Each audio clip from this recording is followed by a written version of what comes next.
ልዕልትና ሉሊት ከተጨቃጨቁ በኋላ ልዕልት ዳዊትን እንድጠይቀውና ዳዊትን እንድታሳርፈው ሉሊትን ትልካታለች። ሉሊትም ካሌብን ላናግረው ብላ ትወጣና ካሌብን ታገኘዋለች። ካሌብን ካገኘችው በኋላም ካሌብን ለምን እንደዚህ ነገር አደረግክ ትለዋለች። እሱም ምን ተፈጠረ ምን አደረግኩኝ ስላት ደግሞ ፊትህስ ምን ሆኖ ነው ማነው እንደዚህ ያደረገህ ብላ ስትጠይቀው ያ እቤትሽ ቁጭ አድርገሽ የምትቀለቢው ጎረምሳሽ ነዋ ሰፈሬ ድረስ መጥቶ እኮ ደበደበኝ ስላት እንዴ ቆይ እሱም እኮ ቤት ሲመጣ አፍንጫው ቆስሏል እና ምን ሆነ ነው ብዬ ስጠይቀው አልመለሰልኝም።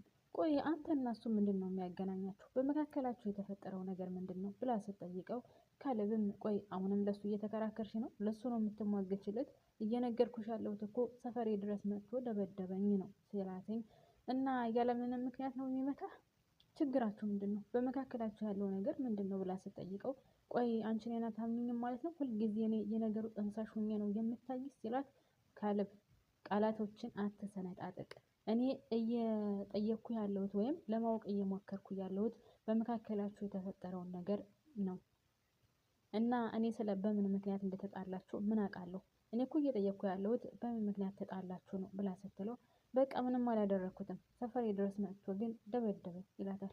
እሷም አሁንም ቀጠል አደረገችና በነገራችን ላይ እኔ ስለሱ አይደለም ላወራ የመጣሁት አንተ አልማዝን ለምንድን ነው ጉዳት ያደረስክባት ስትለው እሷንማ ገላታለሁ ገና እገላታለሁ አልምራትም የአባቴ ገዳይ በነፃነት እየተንቀሳቀሰ ማየት አልችልም ስለዚህ እገላታለሁ ስላት እሷም ለምንድን ነው የሚገላት ያለምንም ምክንያት ነው እንደሚገላት ያለምንም እውነተኛ ማስረጃ ነው እንደምትገላት ለምንድን ነው ራስህን በዚህ ውስጥ የምታስገባው ስትለው አንቺ አታምኚኝም አይደለ ዛሬም አታምኚም አትመኝ በቃ እኔ ደግሞ አስተሳሰቤ እንደዚህ ነው እሷ የአባቴ ገዳይ እስከሆነች ድረስ እሷን ሳልገድል መቼውንም ቢሆን ሰላም አይኖረኝም ስለዚህ እሷን ገድዬ ነው ሰላም የማገኘው ሲላት እንግዲህ እንደዛ የምታስብ ከሆነ የሚመለከተኝ ነገር የለም ግን ህግ ባለበትና ህግ ባለበት ሀገር እንደዚህ ነገር ባታደርግ መልካም ነው ምክንያቱም ህግ አለ እስከዛሬ ድረስ እውነት ቢሆን ኑሮ ፖሊስ ይደርስበት ነበር ነገር ግን እውነት አይደለም ትክክለኛ ባልሆነ ማስረጃ አንተም ችግር ውስጥ አትግባ ብትለው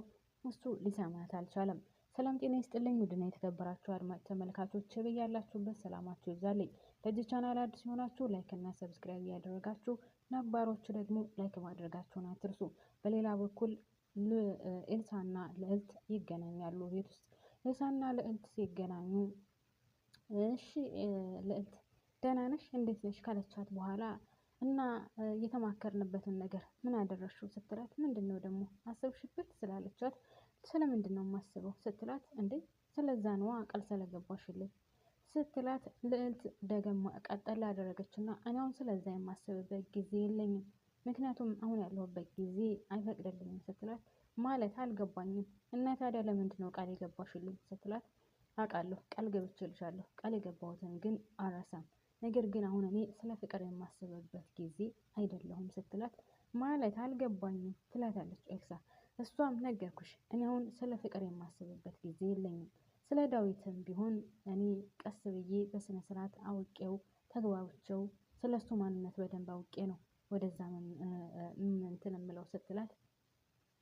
ቆይ ለምን ታዲያ እኔን ምስጢር አስወጣሽኝ ስትላት አንቺ ጥቅመኛ ስለሆንሽና ጥቅም ስለምትፈልጊ ነው ያን ነገር ያደረግሽው ስለዚህ በቃ ተናገርሽ እኔ የሚመለከተኝ ነገር የለኝ ስትላት ምን አልሽኝ ብላ ኤልሳ በጣም ተናዳ ልዕልትን ታንቃታለች። እሷም አዎ ነገርኩሽ እኮ በቃ አንቺ ጥቅመኛ ነሽ ጥቅም ፈላጊ ነሽ ጥቅም ስለምትፈልጊ ነው እንደዛ ያደረግሽው እኔ ደግሞ በቃ የምፈልገውን ነገር አወቅኩኝ ስለዚህ አሁን እኔ ስለ ፍቅር ምንም አይነት አመለካከት የለኝም አሁን ያለሁበት ጊዜ ስለ ፍቅር የማስብበት አይደለም ሌላ ብዙ ሀሳብ አለ ስትላት እሷ ደግሞ አሳይሻለሁ እንዴት ምስጢር ታስወጭኛለሽ ብላ ልዕልት ላይ ተጮህባታለች። ልዕልትም ከአሁን በኋላ አጠገቤ እንዳትደርሽ አሳይሻለሁ አንቺንም እኔ የሚመለከተኝ ነገር የለም ዳዊትንም ቢሆን እኔ በደንብ በስነ ስርዓት አጥንቼው ውስጡን አውቄ እንጂ ዝም ብዬ አልገባበትም ስለዚህ አንቺ ጥቅመኛ ነሽ ጥቅም ፈልገሽ ነው እንደዛ ያደረግሽው ስትላት ሁለታቸውም ግብ ይተናነቃሉ። በጣም የሚገርመው ነገር የእውነትም ኤልሳ በጣም ጥቅመኛ ናት ካሌብን ለማግኘት ያላደረገችው ነገር የለም የራሷን ወንድሟንም እንኳን አሳልፋ ሰጥታለች እንኳን ይሄ የስጋ ወንድሟ ያልሆነውን የበፊቱን ትክክለኛ ወንድሟን ልዑልን እንኳን እንደዛ ለልዑል አሳልፋ ለመስጠት ካሌብን ለራሷ ለማድረግ ያላደረገችው ነገር የለም ነበር ወይዘሮ ኤልሳ እናም በጣም በሚገርም ሁኔታ ሁሉም ነገር ሊሳካላት አልቻለም፣ ሊስተካከልላትም አልቻለም። ካለብም እየፈለገችውን አይነት ምላስ እየወሰደ ብትነግረውም ማንኛውንም አይነት መረጃ እየወሰደች ብትነግረውም ካለብ ሊቀበላት አልቻለም፣ ሊወዳትም አልቻለም። ይልቁንስ የባስ ከሉሊት ጋር ያለው ግንኙነት እየጨመረ ነው የመጣው። እናም ኤልሳና ልዕልት አንድ ላይ ለመስራት አስበው ነበረ። ነገሮች ግን ተቀያይረው ሌላ ቦታ ስለደረሱ እናም የእናቷ ነገር ስላሳሰባት ደግሞ ልዕልት አሁን ያን ነገር ትተዋለች። ዳዊትን የምታሳድድበት ጊዜም የላትም። ይልቁንስ አሁን ስለ ዳዊት ጥሩ አመለካከት ሳይሆን ዳዊት እናቴን መቼ አግኝቶ የገላት ይሆን? ዳዊት የት ገባ? ዳዊት የት ወጣ? የሚለው ነው የሚያሳስባት። ምክንያቱም ከአሁን በኋላ ዳዊት እናቷን ካገኛት አንገቱን አንቆ እንደሚገላትና ስለ እናቷ ምንም አይነት ርህራሄ እንደሌለው ከራሷ አንደበትም ስለተረዳች አሁን የዳዊትን መውጫና መግቢያ ብቻ መጠባበቅ፣ ምን እንደሚያደርግ፣ ምን እንደሚሰራ፣ የት እንደሚሄድ፣ የት እንደሚወጣ፣ የት እንደሚገባ እሱን መከታተል ነው የሚሆነው ስራዋ።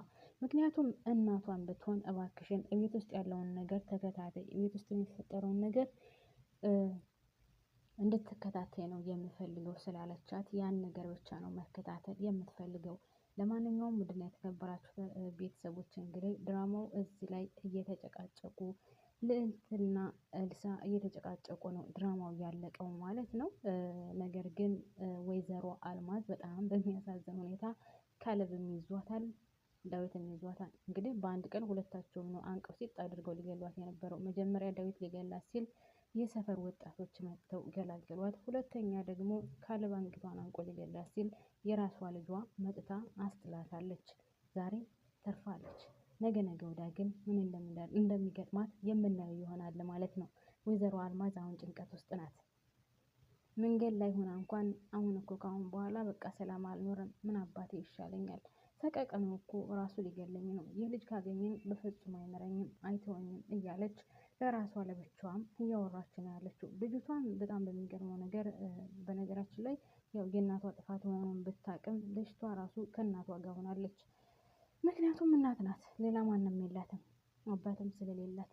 ስለዚህ እናቷን ማጣት ስለማትፈልግ አሁን እንኳን አይደለም እና ዳዊትን የዳዊት ፍቅር ያዘኝ ወይም ከዳዊት ጋር ፍቅር ገደለኝ የሚለው ነገር ቀርቶ አሁን ስለ እናቷ ነው ያላት አመለካከት። ካሌብም እገላታለሁ ስለሚል ሌላው ቀርቶ ሉሊት ራሱ ስለ እሷ ጥሩ አመለካከት የለኝም፣ እሷ አታደርግም፣ ሰው ትገላለች፣ እኔን ልትገል እንደነበረ አይተሻል አይደል እንደ ስትላት እንደውም ደንገጣለች እና እሱማ ብላ ሸፈንፈና አድርገዋለች። እናም ያው የእናቷን መጥፎ ስራ ታውቃለች፣ ግን ያው እናት እስከሆነች ድረስ አሳልፋ ላለመስጠት አሁን ልዕልት ራሱ ችግር ውስጥ ገብታለች ማለት ነው። እኔ እዚህ ላይ ያበቃለሁ። ውድና የተከበራችሁ ቤተሰቦች እስካሁን አብራችሁን ስለቆያችሁ ከልብ አመሰግናለሁ። ቻናሌን ላይክ፣ ሼር፣ ሰብስክራይብ ስለምታደርጉ ከልብ ነው የማመሰግነው። በያላችሁበት ያለም ዳርቻ ሰላማችሁ ይብዛ። ኢትዮጵያ ሀገራችንን ፈጣሪ ሰላም ያደርግልን። ሆነን ለመናገር ስለ ሀገር ማውራቱ በጣም ያማል፣ ያስጠላል። የወሩት ምንም ትርጉም የሌለው ስለሆነ ነው እንጂ በሀገራችን ዙሪያ ሰማይ እንደምራለቅ ብቻ እግዚአብሔርን የማይሳነ አምላክ ሀገራችንን ሰላም ያደርግልን፣ ህዝባችንን ይጠብቅልን። ወጣቱ እያለቀ ነው፣ ወጣቱ እያለቀ ነው። ከጦርነትም ባለፈ በየመንና በሳውዲ መካከል በቀይ ባህር ውስጥ ያለ በጣም ነው። ለማንኛውም እግዚአብሔርን የማይሳነ አምላክ ነውና ሰላማችንን ያደርግልን፣ ሀገራችንን ሰላም ያደርግልን። እናንተም በያላችሁበት ሰላማችሁ ይብዛልኝ። ከልብ ነው የማመሰግነው። ቤተሰብ